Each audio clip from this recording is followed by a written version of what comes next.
I'm a canceled man in some corners of the internet. I'm a banned man in the state of New Jersey. The governor literally said I was unwelcome. Many days I'm a marked man in Congress, a wanted man by the deep state. But every day I'm a Florida man, and it is good to be home. Florida's like an amazing woman. Adventurous, beautiful, mostly sunny, sometimes a little crazy, and always here to encourage and support success.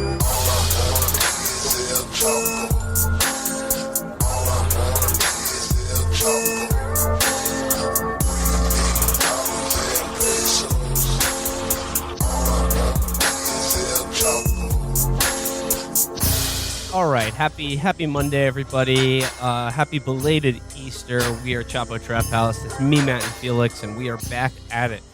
In just a little bit, we'll be talking to journalist Ken Klippenstein about leaked internal documents from the Amazon company and their corporate culture as it regards their abhorrent labor practices. But before then, it's the story that all of you little pigs were oinking for, the Maddie Gaet saga. Oh man, we've been sitting on this one, because Thomas Frank was just spitting so much good stuff that we decided to hold the Maddie Gates saga for Monday's episode, because man, oh man, there is a lot of stuff to talk about here. Yeah, so I think everyone loved the Thomas Frank episode. You guys did a great job. Everyone loved it. But this is special. Like, we really have to prepare for this, and this is where you come to for the fully unauthorized, exhaustive, unabridged defense of Matt Gaetz' behavior from the left. I don't even know where to begin with this one. I mean, obviously, this all started when the New York Times wrote an article about allegations that he has been engaging in a sexual relationship with a 17-year-old girl that he has been paying to travel across state lines, which is technically human trafficking. But I don't know, just the thing I can't get out of my head about this is, Felix, something you said to me yesterday about Matt Gaetz as a politician and a personality, that 70% deserves to be executed, but 30% deserves to be president of the United States. Yeah, because vast majority should go to prison and be beheaded, but he's also so many people in America are just like him.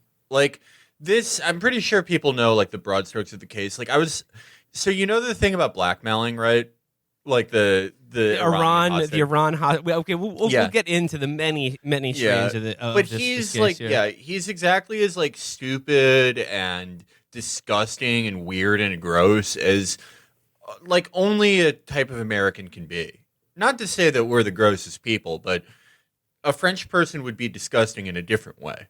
There's something about we can talk about the Harry Potter-based sex game that he played with fellow Florida state representatives. We can talk about the Bitcoin mining rig that burned down a public building because of the Seminole County tax collector, who's also a child pornographer and human trafficker, the investigation into him is what uncovered Matt Gaetz' relationship with this teenager in the first place. We could talk about the fact that he grew up in the house that the Truman Show was filmed in. It goes on and on with this guy. But is never before in political scandals has there been one that's been less surprising? Yeah, no, that guy's he literally looks like fucking Quagmire from Family Guy. He is a human version of the cartoon known for being a pervert. Yeah, and also he has 70,000 tweets from a year or two ago where it's I think it's cool to fuck high schoolers. Almost directly that. It was there are just so it was many the quote tweeted. It was somewhere when I was just briefly reading on him the other day, and everyone knows he voted against the human trafficking bill, but he also in 2015 when he was in the Florida House was the only vote against making revenge porn illegal. Jesus Christ. No, the one everyone saw was the tweet was you can be sexy at any age, which first of all, no. Not true. No. Absolutely untrue. And then he quote retweeted me saying, this should be the official motto of the state of Florida. That's the other thing to this is that Florida as a state of mind figures very largely in this story as well. Because I mean, it's hard to imagine. Like Matt Gaetz could not have come out of any place other than Florida. I think there's like equivalents to Matt Gaetz, like in every state, who would do something as stupid and awful and just be as emblematic of their state, but it's in different ways. But he is like, he should at least be a senator now. Like he's for Florida. Like if like you're gonna have senators from that place, it should be like he's earned it. Yeah, I mean, one of their senators now is a guy who was the largest ever Medicare fraudster. That makes sense, as would Gaetz. Yeah, no, that's who it is. Like a completely hairless, like demon creature, and then the dumbest man alive. And then also, just another thing, he just got engaged to a woman named Ginger Lucky.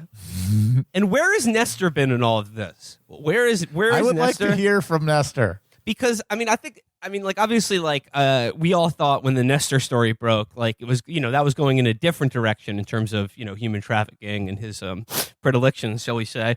But now I think it's sort of like the Nestor thing is, I think he adopted like a cool 19-year-old so that he could hook up with high school girls. I think it was like his way for him to meet young women or underage women. That's the thing. It's sort of like the opposite of the Paddock thing. I was thinking about the Paddock thing with, because we just did that TrueAnon, where we researched Paddock endlessly and all the connections. And the analogy Brace made was that it's like a cup with 1 inch of every type of soda, where it's just there's all these hints at something, but not enough for you to fully dive in. Like there's the defense contracting thing, there's the multiple shooters thing, but it's not enough for you to fully go in one direction. So it drives you insane no matter how much you know. But this is the opposite. This is like 8 full cups of soda. You can go so far in every direction with this, and it's all there. He's doing all of it. Well, I think the place to begin is what really kicked this off as just an unbelievable news spectacle is Matt Gaetz's appearance on Tucker Carlson's show the other week, and I just want to go through a couple clips of what might be the greatest TV news interview of all time. So let's cue up that first Tucker Carlson Matt Gaetz clip. Congressman, thanks so much for coming on. Appreciate it. So this is obviously a serious allegation. Tell us what the truth is from your perspective. It is a horrible allegation, and it is a lie. The New York Times is running a story that I have traveled with a 17-year-old woman, and that is verifiably false. People can look at my travel records and see that that is not the case. What is happening is an extortion of me and my family involving a former Department of Justice official. On March 16th, my father got a text message demanding a meeting wherein a person demanded $25 million in exchange for making horrible sex trafficking allegations against me go away. Our family was so troubled by that, we went to the local FBI. And the FBI and the Department of Justice were so concerned about this attempted extortion of a member of Congress that they asked my dad to wear a wire, which he did with the former Department of Justice official. Okay, can I say what I think happened? Go for it. So the guy was like, you have to give me $25 million so like we can pardon this guy, we can get this guy out of Iran, and then if you do it, we'll get it so Biden pardons you for having sex with a 17-year-old. But what I think happened is the guy was like, told him all this, and Gaetz was like, oh my God, I'm so behind. I need to sleep with the 17-year-old to get this rolling. Yeah. And then he did it, and then he was like, all right, now I'm being extorted. So some background on the extortion plot that he's talking about here. It says, Matt Gaetz, this is from the Washington Post here. Matt Gaetz, a Florida Republican known for his fierce allegiance to former President Donald Trump, had been under Justice Department investigation for months for a possible sex crime when 2 men approached his father with a proposal. The men had learned of the investigation. They wrote to Don Gaetz and wanted to offer an opportunity to help his son. He could give a huge sum of money to fund their effort to locate Robert A. Levinson, the longest-held American hostage in Iran, whose family had said that they were told he is dead. If the operation were a success, he would win public favor and help alleviate Matt Gaetz's legal woes. The men who approached Don Gaetz, people familiar with the matter said, had no apparent connection to the sex crime investigations of his son, other than having somehow learned about it before it was publicly reported. But when news of law enforcement's interest in Gates surfaced, the congressman asserted that the allegation was rooted in an extortion effort against my family for $25 million. So yeah, I think Felix. So these guys come to him and they're like, "Listen, you help us, you help us rescue a dead man from Iran, and we won't blow the whistle on you having sex with a 17-year-old girl." And then Matt Gaetz was just like, "You fool. Do you honestly think I would let you in on my master plan without having already done it? I had sex with a 17-year-old girl 30 minutes ago." Yeah. How can you be extorting me for a crime I've already committed? And I also like that the detail about like somehow they had knowledge of this investigation before it was made public. I mean, I think they had knowledge of it just because they're from Florida and know Matt Gaetz. No, yeah. I don't think like it took any special insight to divine what was going on. I also really like right off the get go from that Tucker interview, where like you cannot pick a softer interview from Matt Gaetz than Tucker Carlson, who's like like setting him up to be like, oh, like how is the liberal media persecuting you this time, Matt? And his answer to the question was like, let's just say very legally worded, in that he's just like, I have never traveled anywhere with a 17-year-old. You can check my travel schedule, but he didn't say I have never had sex with a 17-year-old. Or had been in a sexual relationship with someone underage in an illegal. I've never been in an illegal sex. And also, isn't the case that he was paying her to travel and that he wasn't traveling with her? He was just paying for her to come to where he was to have sex with her. Yeah, it was like a T-ball, and he went to swing, and his pants fell down, and the ball like went up his urethra somehow. Oh man.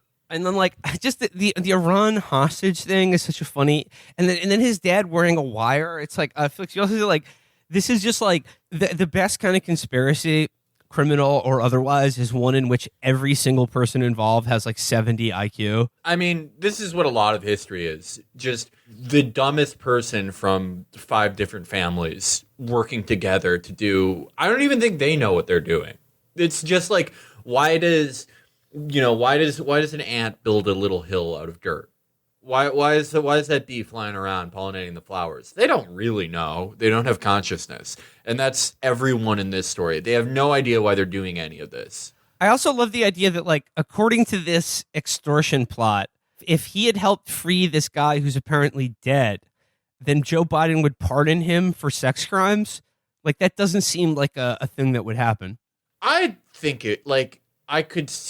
If you brought Joe Biden a corpse, and he's like, I've been looking for this, and you're no longer a pedophile. All right, want to cue up that second Tucker clip because it gets better. And I believe we are in an era of our politics now, Tucker, where people are smeared to try to take them out of the conversation. I'm not the only person on screen right now who's been falsely accused of a terrible sex act. You were accused of something that you did not do, and so you know what this feels like. You know the pain it can bring to your family, and you know how it just puts people on defense when you're accused of something so salacious and awful. But it did not happen. It is not true. All right. So just absolutely stitching up Tucker Carlson, referring to something that happened. I'd never heard of this. This was like years ago, and it was like one of his mentally ill viewers believed that they had a sexual relationship and then accused him of impropriety in it. But let's just say like those allegations were slightly less founded than the ones being made against Matt Gaetz. But like I just love the look. First of all, Tucker Carlson always has like an interview face where he looks like a golden retriever. Like a golden retriever where you're like holding a treat above its nose and he's waiting for it to drop or something. That's how he shows you that he's paying attention. Yeah, but like he just like he got extra sort of like his mouth, like his little lips and eyes got even more pursed as soon as Matt Gaetz was just like, listen, I'm not the only one on screen here, and the other guy on screen being you, Tucker Carlson, who's been accused of sex crimes against children. Maybe he was talking about like the news ticker. Someone falsely accused the news ticker of sexual harassment at his job. He was harassing the Fox logo. I totally condemn the accusations against Cletus the dancing robot.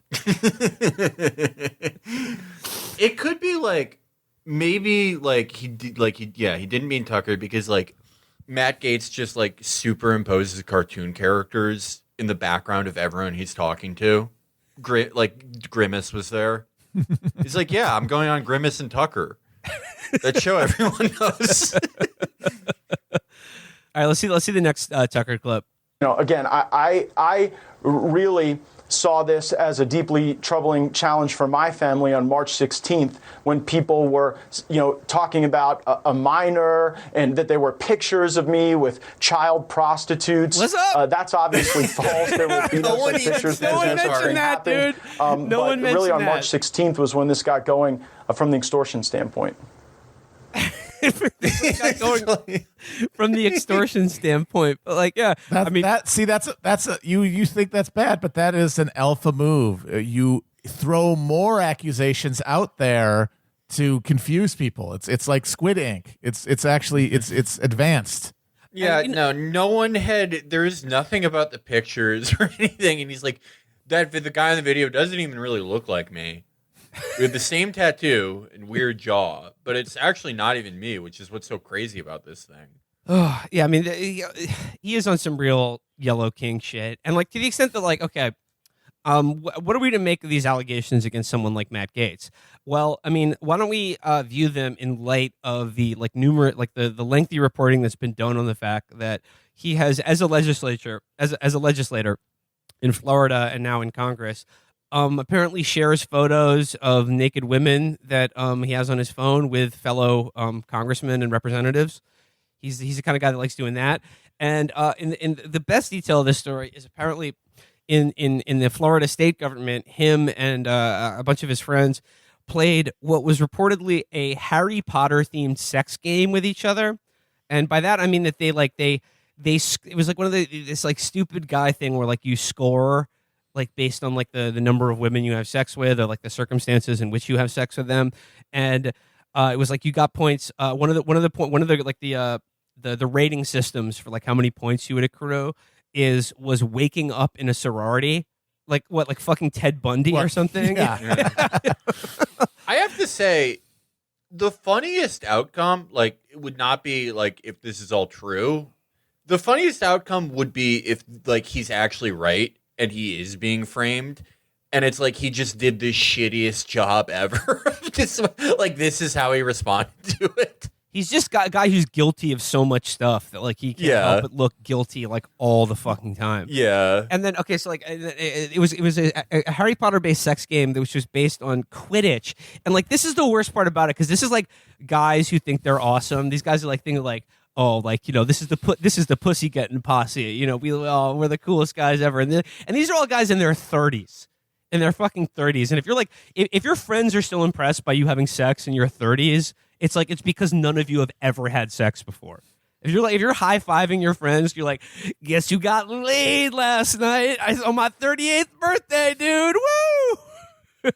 And then that's why they went into politics. Yeah. That kind of is. Like, the federal House of Representatives is for people who couldn't have a job anywhere else. The state house is for people who couldn't have sex anywhere else. Yes. Like even less functional. Yeah. But a feature of the Harry Potter, it was based on Quidditch. Like that's how fucking lame these guys are. Like that just in addition to being criminals, this is how fucking lame they are. It was based on Quidditch because apparently there was one woman who was a married a fellow politician in Florida, and it wasn't named. She wasn't named in any of the reporting, thank God. But apparently, if you had sex with her, she was the quote snitch, which means that it would like automatically win the game, no matter how many points anyone else had accrued for themselves. If you betted this one woman, then you won the game.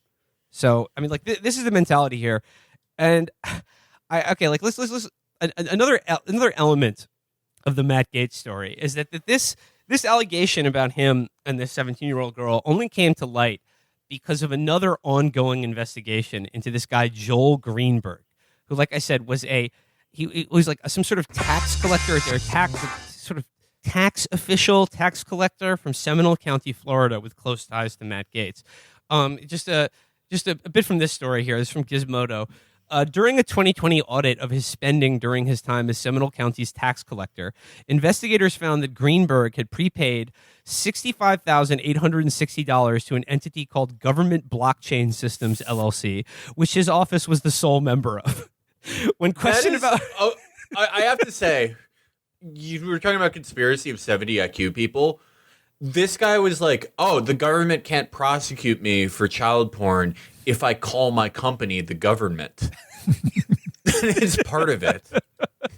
They have to hire me, and then I make double the money.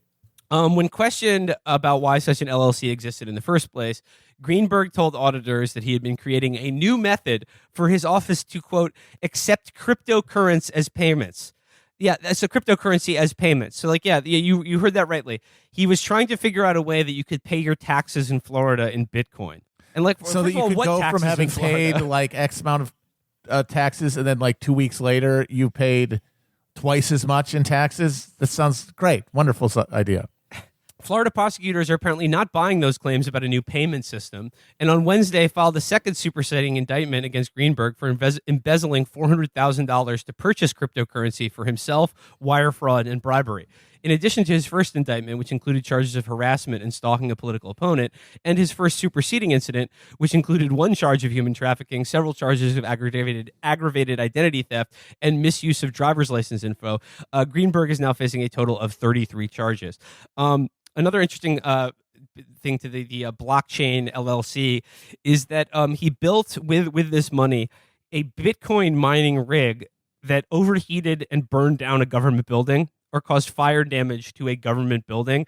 And I mean, by all accounts, he was using this Bitcoin shit for child pornography and human trafficking. What? Wait a minute. Bitcoin used for child pornography? That doesn't sound right. Yeah, the other like funny thing about paying your taxes in Bitcoin is like taxes. If you hide your identity in anything, that's it. You want to be totally anonymous when paying your taxes. You don't want the government. You don't want the government to know that you're the one paying those taxes. Yeah. So they keep asking you for them. Yeah.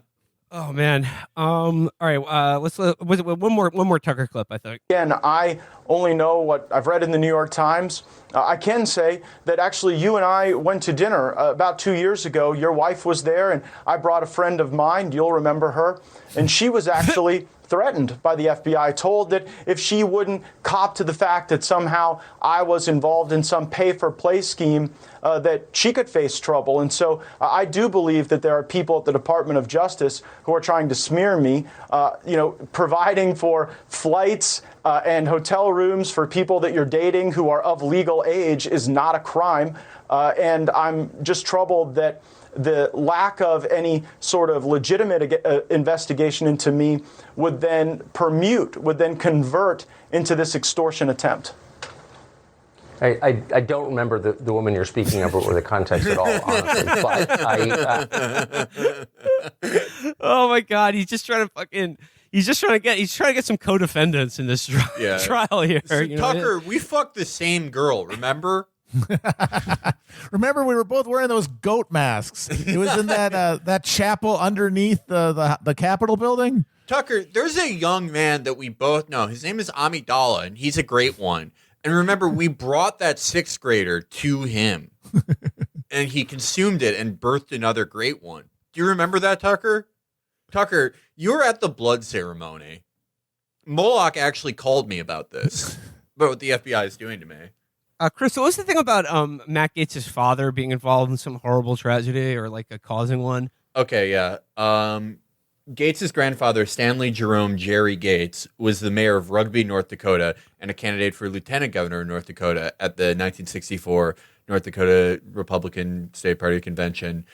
And he apparently died of a heart attack during a speech. He's from my family's been here a long time. Yeah. Well, yeah, no, that's why Gates should be president. Grandfather dies of a speech during a convention. Dad is like, we're leaving this place. There's bad energy. We're going to move into the Truman Show house. And then the son is who he is. And that's should serve life in prison while also being a representative figure. Not royal family, but mascot. If you come from another country to not just Florida's 4th House District, but pretty much any of it, it's you get to meet him and take pictures with him, and then he has to go back to his cell, and we have to end the bloodline. Some more highlights here from Joel Greenberg. I mean, he was a a much beloved subject of Central Florida journalism. This is just like a collection of headlines about Joel Greenberg that someone collected. Seminole County tax collector accused of impersonating police officer. Tax collector indicted charged with stalking. Feds, Greenberg regularly stole IDs. Seminole tax collector Joel Greenberg accused of soliciting hacker to attack county computers. Seminole tax collector Joel Greenberg asked for professional courtesy after ticketed for speeding. Joel Greenberg resigns as Seminole County tax collector. He was just getting started. That's bullshit. He was forced out. Greenberg pleads not guilty to trafficking, accused of using state database to look up minors. Oh my god. Oh, Jesus Christ. I mean, it's just fucking it's this guy, Cuomo. It's just like everyone who's involved in politics who's a man is like a fucking absolute just like sex freak. These guys should all be chemically castrated if they want to seek office. Well, why would you run for office now? Like, at this point, if you have a brain of any kind, not even a significantly good one, that you're not going to do anything. Like, all of the traditional reasons to run for office don't exist. The only reason is to do not even power fantasies, because there's no power there, just like sick performance of power. You're just a little pervert. You have to be. Yeah, I think like for someone like Joe Biden, you get elected because, you get to do more handshakes, like his favorite part of the whole deal. Yeah, he just loves going to pancake breakfasts. Yeah, pancake breakfast. You got to take the syrup home sometimes. Yeah, he loves people like having to listen to him. But yeah, for someone like Matt Gaetz, that's what this is. I mean, I feel like we've only like scratched the surface of like this guy's life and his life and crimes. But what do you think? Is there anything more here? I'm looking forward to him being exonerated. Yeah. I guess that's the thing to say is that must be remembered that he will not go anywhere unless he is actually charged and indicted in some way. He's not going anywhere. He will probably he'll be there in that office till he wants to leave, until he gets killed in some sort of like hot air ballooning with a crocodile accident. He'll be the first person over the age of like 3 to die by jamming a fork into an electrical outlet. Or one of those like jet ski accidents where you fall off the back and the jet blows your fucking asshole out of your mouth or something.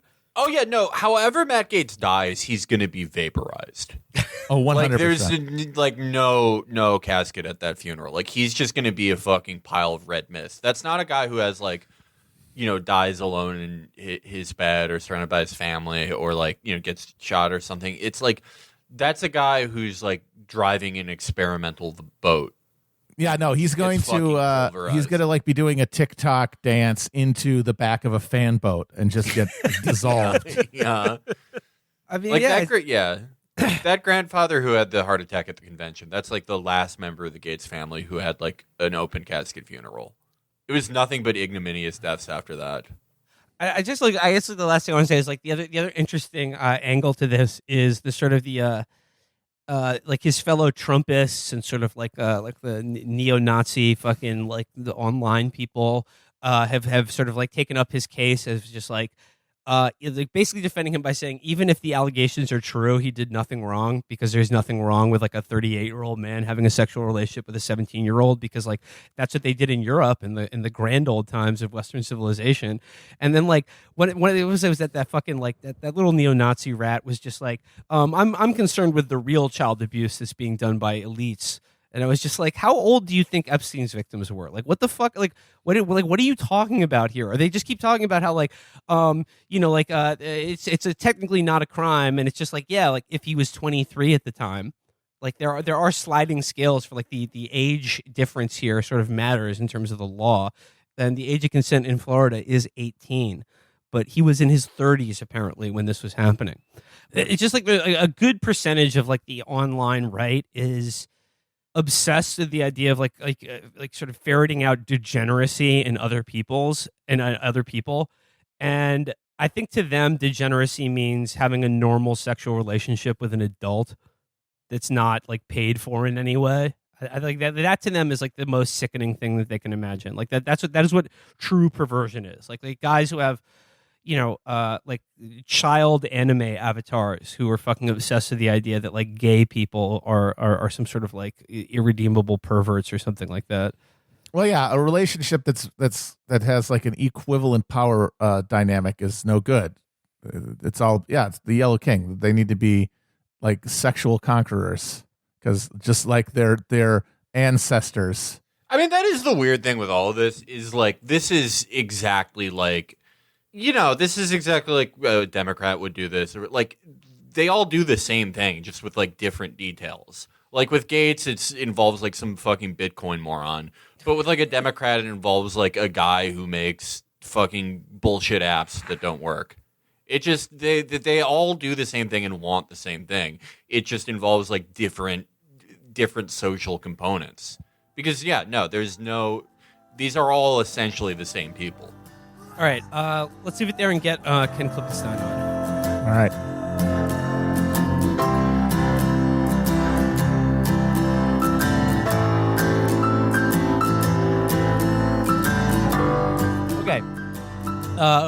Joining us now in what is somehow his very first appearance on Chapo, it is, of course, investigative journalist Ken Klippenstein of The Intercept. Ken, what's up? Hey, good to be with you guys. All right, so Ken, you've obviously done you're killing it on the reporting tip, but like recently this past week, you've had a lot of stuff about Amazon, the wonderful company that's responsible for all of the good things in our lives being brought to our doors directly. And, everyone loves working there, apparently. So my first question for you, Ken, you don't really believe that Amazon employees pee in bottles, do you? Well, I didn't believe that it was happening to the extent that it was. I mean, there had been reports previously. I wasn't the first person by any means to, report on that they were having to urinate in bottles. But when I put out a call for tips, my phone quickly became unusable because so many people were texting and calling with these accounts. And what I found was that this is actually something so many of them do that there were people that said, I don't take a single drive out to deliver something where I'm not urinating in a bottle in order to meet my quota. And Amazon has these really bruising quotas. You right here. It goes quite beyond peeing in bottles. And I'll apologize to the listener. You right here. The practice these documents show was known to management, which identified it as a recurring infraction, but did nothing to ease the pressure that caused it. In some cases, employees even defecated in bags.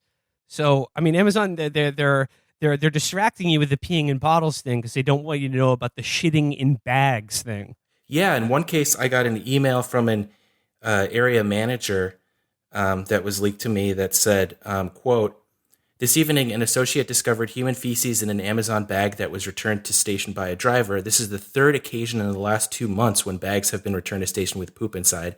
We understand that DAs, that's drivers associates, may have emergencies, but it kind of goes on to say, don't get caught doing this kind of thing." So this was like way more commonplace than I had realized coming into it.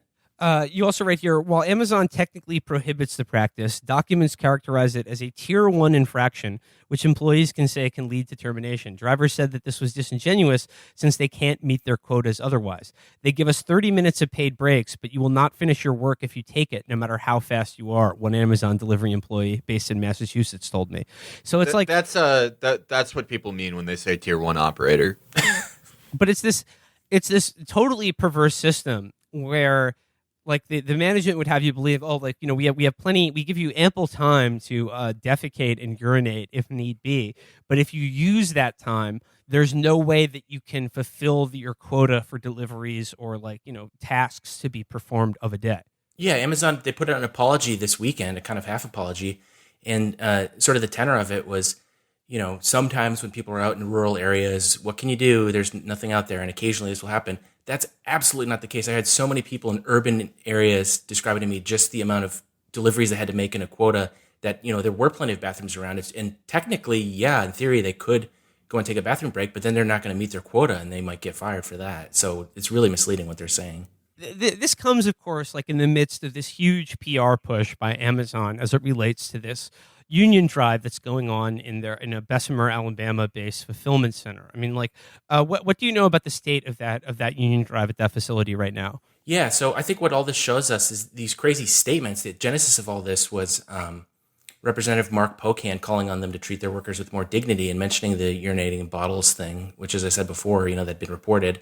And Amazon replies, "You don't really believe that, do you?" And that was kind of the start of all this. And then they started having these kind of clapbacks to Senator Bernie Sanders, Elizabeth Warren, other elected officials. And what I'm told from people on both the corporate side, or particularly people on the corporate side, is that this is born of a lot of anxiety about that vote, and that these kind of false steps, these uncharacteristic face plants on the part of the comms department that is very well funded, and people in the comms department were telling me this too. There were some dissonant figures there saying that a lot of this is because they're terrified of that vote and the fact that they think it is something that could succeed, and that's why they're having all these sort of crazy overreactions.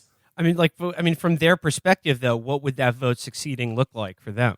I mean, that's the thing is, it's almost like foreign policy, where it is just one fulfillment center, but the idea is the example that it sends to all the other ones. Because, Bessemer, this is a place in the Deep South that, in recent history has been pretty hostile to organized labor. The thought is not, I think they can deal with having one place be unionized, but the thought is, oh God, there are other union votes in other states too. So, for example, people are trying to unionize in Chicago, of Amazon Fulfillment Center. And so the idea is that these other states in environments a lot more friendly to, or less unfriendly to organized labor, they might start organizing too. So it's the fear of a bad example from their perspective. And you brought it up, but what about for the employees themselves, like on the floor of this Bessemer facility? Like what would a being able to form a union mean to them? Like what probably a lot more than what it would be for some Jay Carney or whatever. Yeah, that was one of the most interesting parts of researching the story. I interviewed dozens of people, and in any story, you usually have a range of views. Some people are more angry, others are maybe more conciliatory, but this one was almost uniform. And what was interesting is the language wasn't very overtly political, in the sense of people weren't really talking about Democrats or Republicans. It was kind of like, if we don't get this through, we literally are not going to be able to last at this job because the quotas keep getting worse. And one thing that was described to me is under the coronavirus pandemic, deliveries became even harder because, we don't have much of a government logistics system to, deliver things that people need. So they're reliant on these private corporations. And so apparently they had to pick up a lot of the slack. Things got way worse and just they physically can't do it anymore. And so that, to me, it's like, well, finally we would have some kind of exhaust valve where we can express the fact that we cannot keep, this is it's just too bruising on your, body, and it's just desperation. With union protection, it would mean that they could physically do the job that they're hired to do. Right. You mentioned the way that they've been sort of clapping back at elected representatives, and it's just like I said, this very bizarre PR push, and this is being done by Amazon executives. We mentioned the other week this guy David Clark. Who's these are not bots or hired PR people. I mean, these are high up people at the company that are taking it upon themselves to personally defend Amazon from critics. And by critics, I mean, their employees, but also Bernie Sanders and elected politicians. What are some of the ways that they've been responding to Bernie in particular? Yeah, what's interesting about one of the internal documents that got leaked to me, it had a code name. It's codename Veritas. That's the name of their program for how they are using and these are not bots, these are actually paid individuals that they have go online, and they all have the same, it's mandated from on top that they have their Twitter profiles all look the same, and there's a really funny quote in here where they're like, if we add a picture of an emoji of a box, it could give them a little bit of personality, a little bit of flair. It's like the box factory on The Simpsons. Do any of these boxes have candy in them? No. Will they ever? No, we only make boxes to ship nails. Everyone loves boxes, don't they? If we get some personality and flair to these accounts by putting a cardboard box in the name.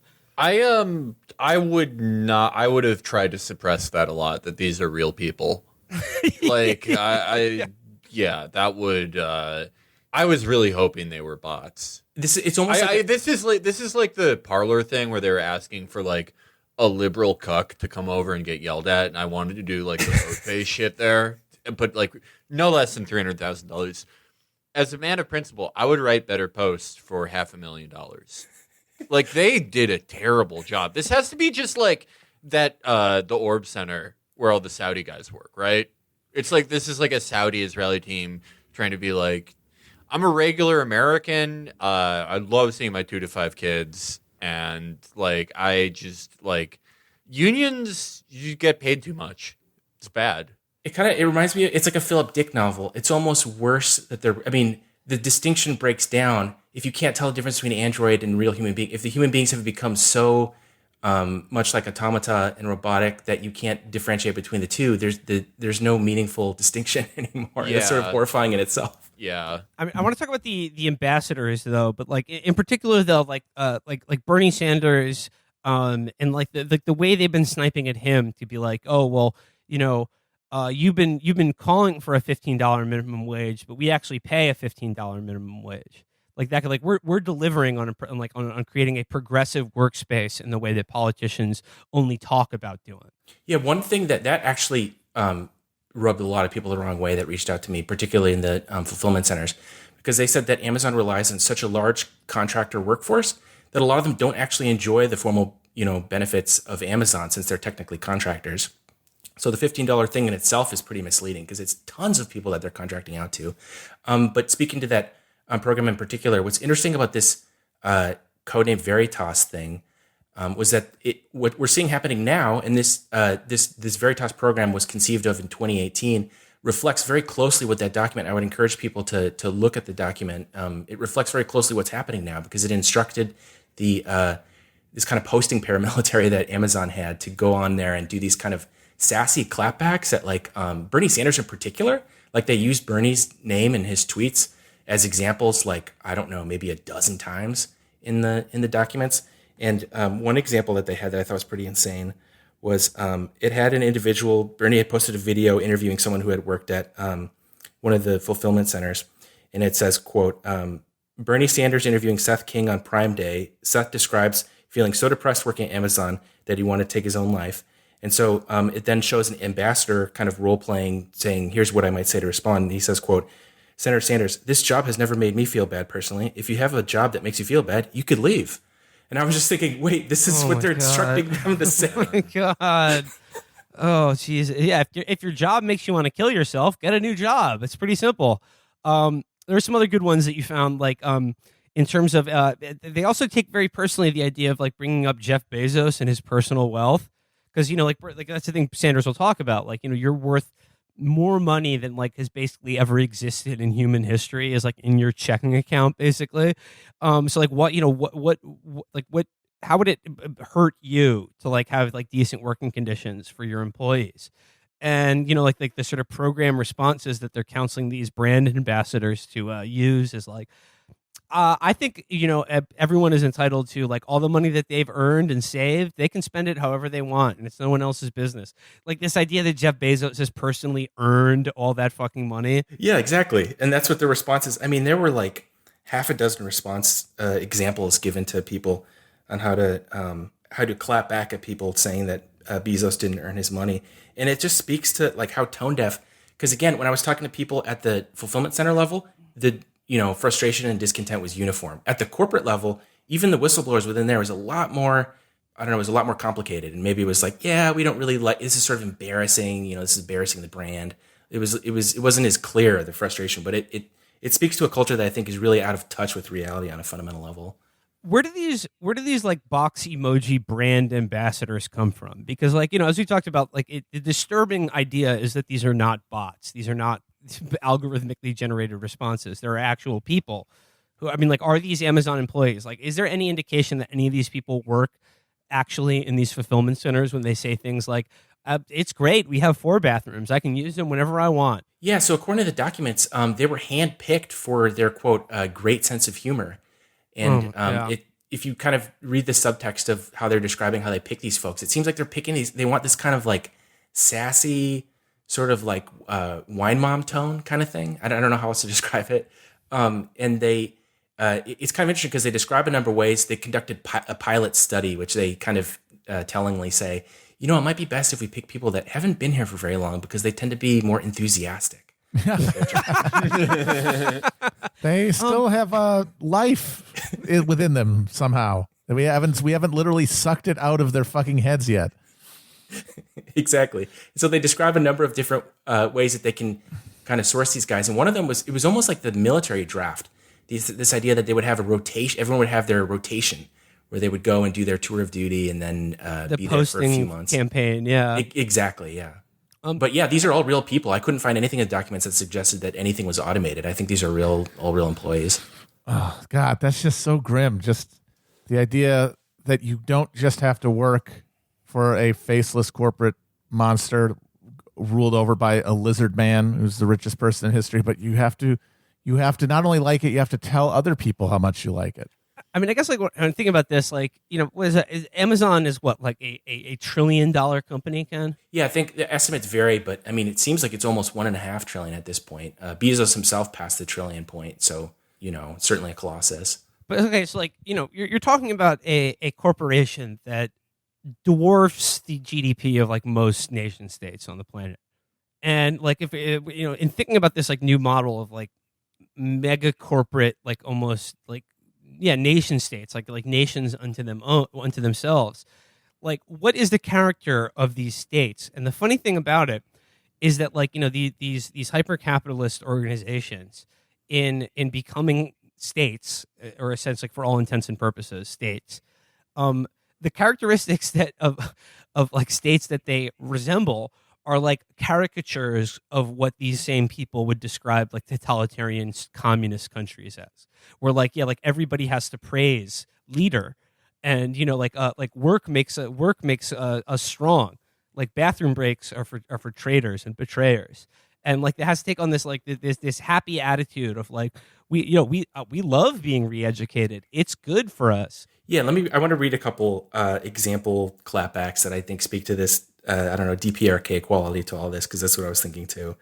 One of them shows someone saying, "When is Amazon going to distance itself from Alex Jones is a hell of a thing to ask of a company happily and publicly grinding its low-level employees to dust." And so then it shows a example response. "Brushes dust off my shoulder. Looks like I'm still standing strong here at Amazon Robotic FC." That's fulfillment center. And then another one, I like this one. "Peeing in trash cans, constant surveillance, and asthma attacks on the job. Amazon workers tell us their warehouse horror stories."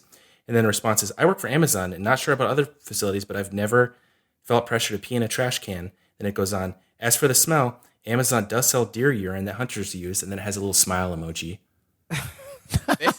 That's where it's coming from. And these are the example. This is the sense of humor that they want. Yeah, this is like, I mean, I guess it is a sense of humor. It's like guy making the one girl in the Ventrilo server uncomfortable in 2003.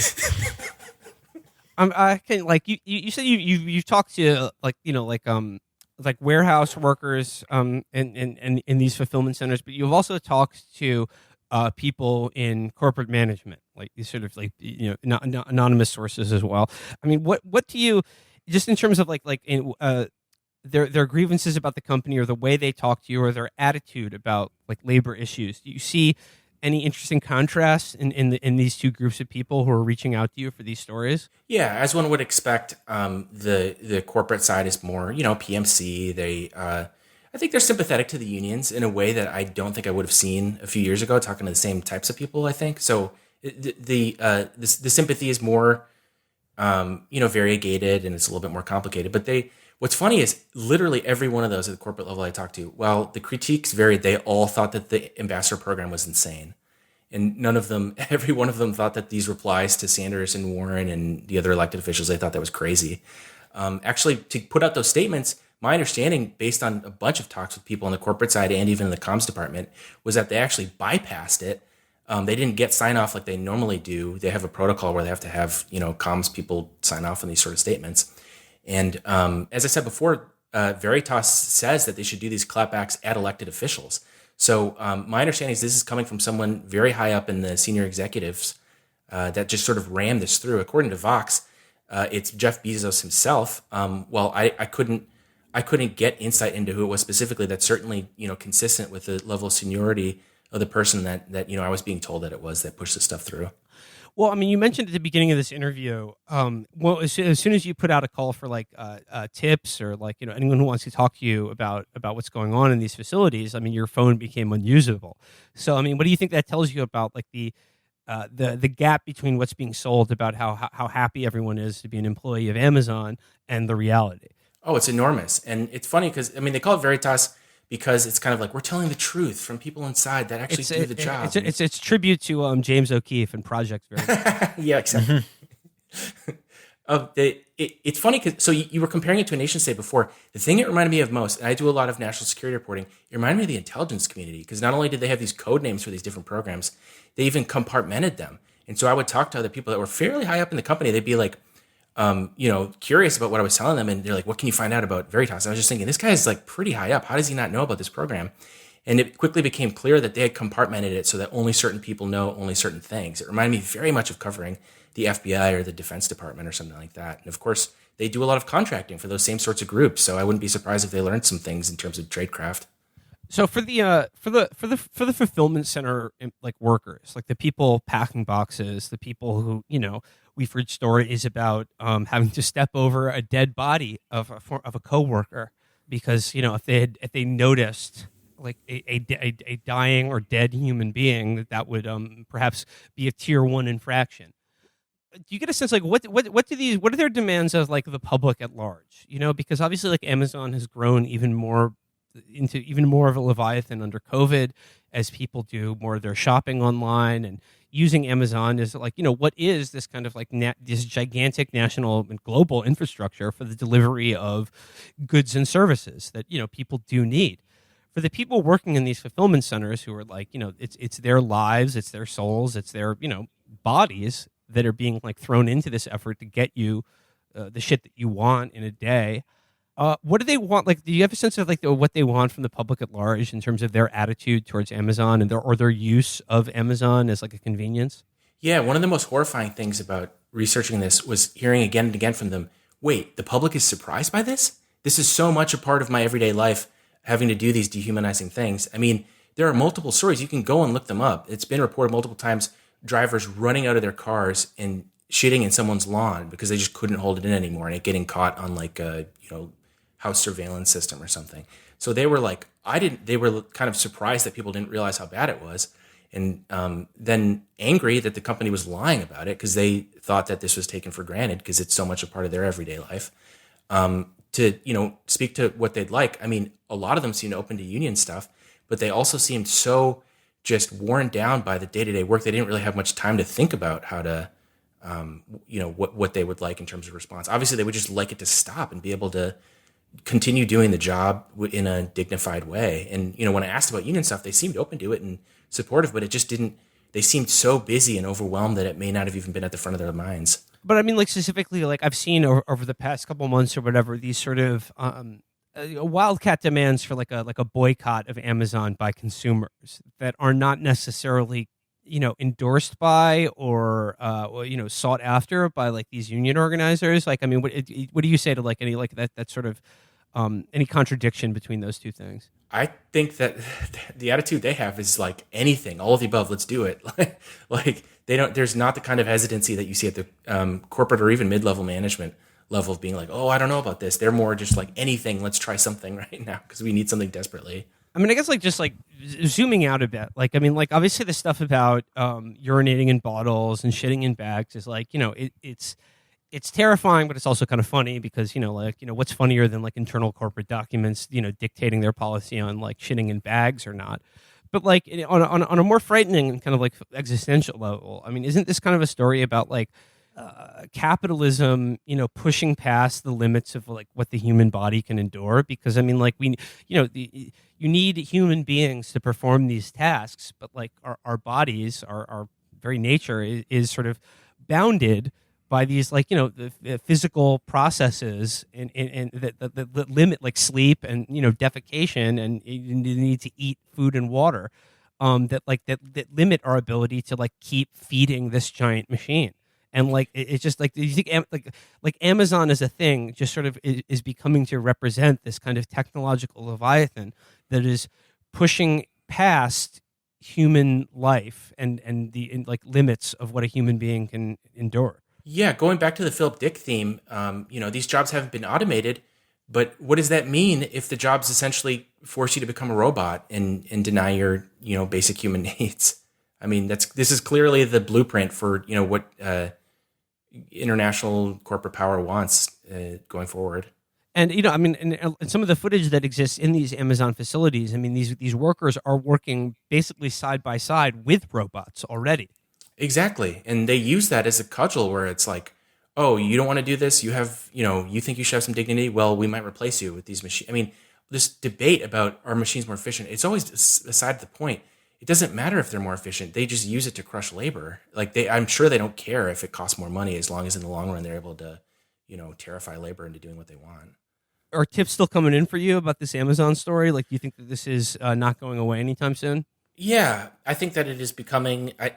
It's become a useful way to get people to look at labor stuff, because while Amazon is obviously, as you said, this Leviathan, there are countless other companies. In their apology, they said all these other companies do this too, to try to say it's okay that we're dehumanizing people like this. It's like, well, that's not good though. So hopefully this gets people to think about. And I was one of them. I didn't realize how bad it was. I didn't realize there were tons of people doing this on a daily basis. So hopefully this becomes a sort of blueprint for people to talk about the labor struggle going forward, because it's not just Amazon. I mean, they set the frame for all these other smaller firms. I mean, and they're seeking to replace all of those. All those other small firms. Isn't Amazon's sort of model is that they want to be everything? Yeah, I think any reasonable person that looks at it sees that this is it's not just a monopoly. It's sort of like a super monopoly. I mean, has anything else in history been able to coordinate not just the production side, but even the logistics of delivery and as well? I don't think that's with precedent. So as this corporate Leviathan, this $1 trillion nation state, continues to grow. I mean, it's funny though. I mean, as powerful as they are, I mean, what your story shows is that in spite of all of that, this is the best attempt that they've been able to muster to cover their own asses. I mean, I mentioned this last time we talked about it. I mean, on the one hand, that's encouraging, but on the other hand, it's also kind of terrifying because it shows that they don't really care or have to care about how they are perceived by the public. I thought it was encouraging. I don't think it's that they don't care. My impression, especially from talking to the corporate guys, is that they're extremely worried about it. And the extent to which this has been an incompetent response is not because they didn't put in a lot of thought. It's because they are profoundly out of touch with reality. They're sitting around with other people that are just, kind of like the we're going to go to brunch type people. And they're so removed from what any ordinary person thinks that you see this again in foreign policy a lot, where heads of state will do these deeply irrational things. You're like, how does that work? But then once you start interviewing people, you realize, oh, these guys are surrounded by a cadre of yes men that just nods at any idea they have. And that explains how you get to the point that they have these crazy replies that, drive an entire news cycle. So, they have virtually infinite resources, but it's kind of like an aircraft carrier. It's huge, but it turns very slowly. And so I think they do have some structural weaknesses that come with just being ultra wealthy and out of touch.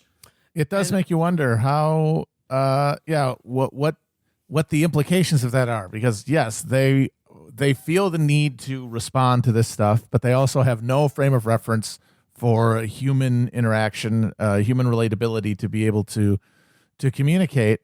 But at the same time, it's hard to imagine there being consequence for that lack of understanding. Like the very fact that they are so removed is sort of generated by the lack of accountability that they have in their life, because what are you going to do? It's Amazon. What are you going to do? What are you going to, they're peeing in bottles. Do you want a fucking box? Do you want nose hair trimmers in 24 hours or not? This is the deal we have made. And I think they probably back to the wall would fall back on just the knowledge that we're essentially unable to imagine life without them at this point.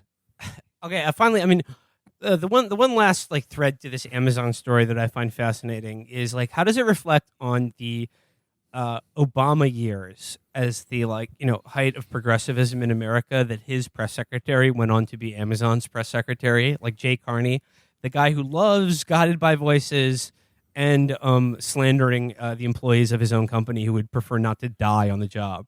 I think it heightens a lot of contradictions about the Obama administration that people had. If you don't examine it too closely, you think, it's kind of, progressive. He's probably pro-labor. And you look at it really closely, really, no, he's not. He was a very pro-business, pro-markets type guy, to such an extent that I think you could distinguish him from a lot of other sort of center Democrats.